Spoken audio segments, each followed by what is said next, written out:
Nah, anak-anak, ternyata literasi itu tidak sekedar kita membaca ataupun menulis. Kita perlu menggali dari diri kita sendiri, dari lingkungan kita untuk bisa mengetahui apa itu kearifan lokal. Tugas kalian nanti kalian mencari apa itu kearifan lokal, ya, tradisi yang ada di lingkungan sekitar kita. Nah, tugas ini kalian susun dalam sebuah artikel.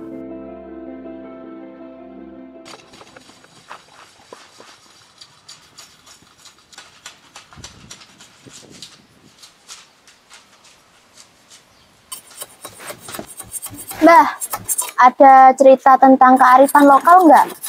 Soalnya aku disuruh bikin tugas sekolah sama bu guru.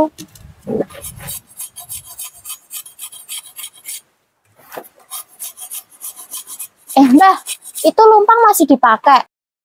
Padahal kan sekarang udah ada blender. Terus ini juga batik udah lusuh, ngapain sih masih disimpan?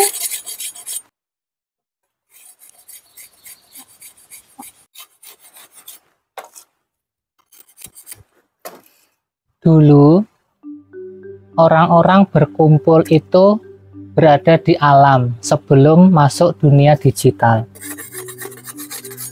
Ada tempat namanya Watu Gilang, batu besar yang berada di bawah pohon randu. Nah, di situ menjadi tempat orang-orang tua berkumpul, duduk bersama, bermusyawarah, berdiskusi untuk mengambil keputusan bersama. Itu bukan hanya batu besar biasa. Itu merupakan saksi sejarah, lambang dari kebersamaan dan musyawarah. Di sana juga ada seperti itu. Dipakai untuk menumbuk hasil panen sebelum dibagi. Tapi semua itu kan udah bisa diganti dengan elektronik sekarang, kayak kompor listrik, blender, bahkan musyawarah pun bisa lewat Zoom.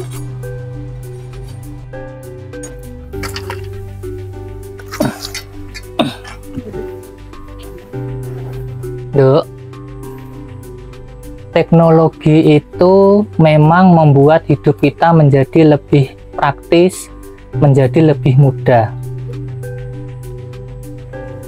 Akan tetapi, apabila semuanya itu nanti diganti tanpa kita mengetahui maknanya, kita akan hanya menjadi penumpang zaman saja, Nduk.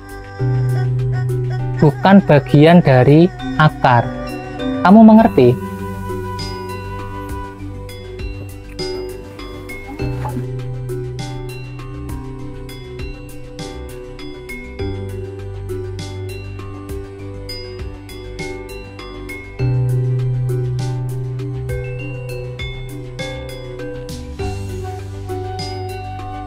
Nduk, batik ini merupakan ciptaan almarhum Marjuki Hadi. Setiap warna, goresan memiliki arti, filosofi kehidupan, alam, dan nilai.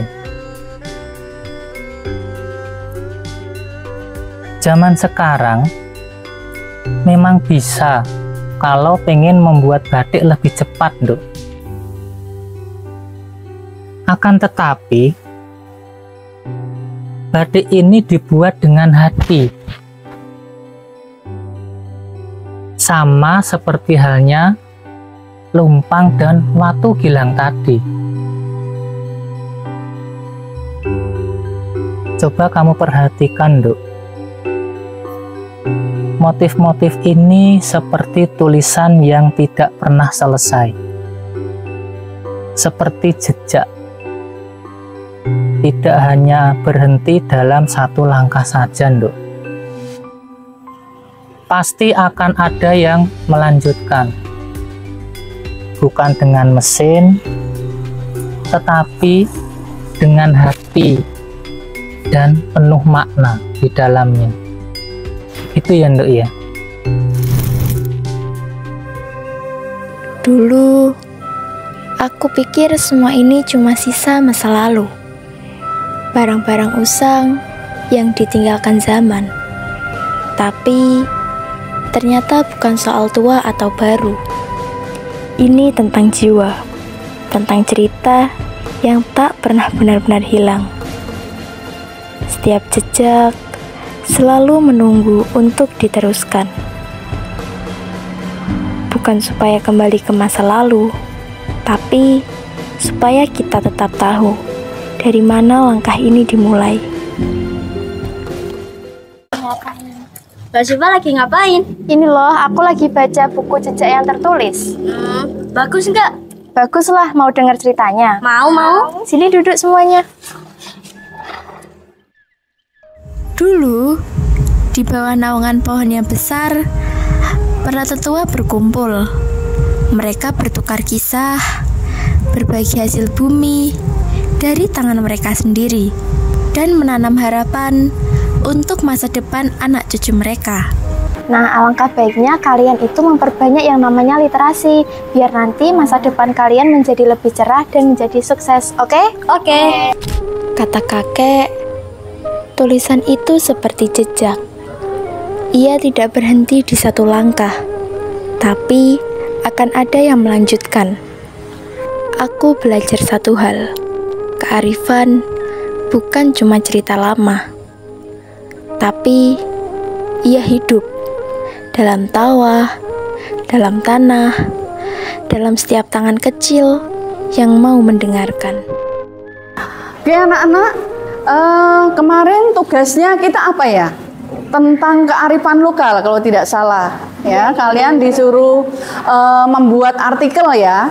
Nah, sekarang siapa yang akan mempresentasikan dahulu? Saya, Bu.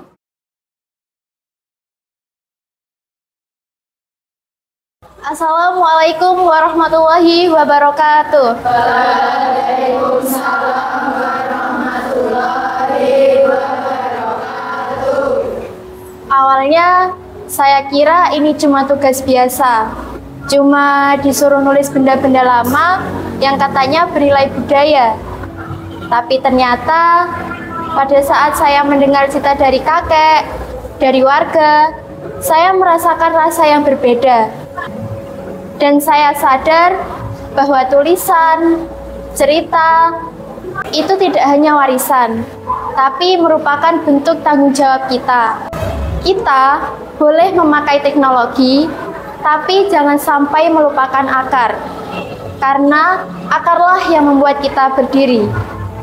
Jadi, saya menulis tentang jejak yang tertulis ini adalah cara bagaimana kita dapat melestarikan kearifan lokal yang ada di sekitar kita.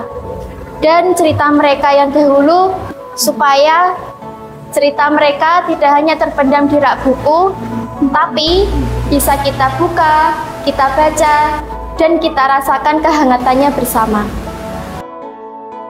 Wah, bagus sekali Syifa. Ya, kamu ternyata tidak hanya sedang mengerjakan tugas, ya, namun kamu sudah menghidupkan sesuatu yang hampir padam. Ya. Ternyata literasi tidak hanya sekedar membaca ataupun menulis, namun literasi adalah memahami, memaknai, dan menyambung sesuatu yang baru dan yang lama. Oke, bagus sekali. Aplaus untuk teman kita Syifa.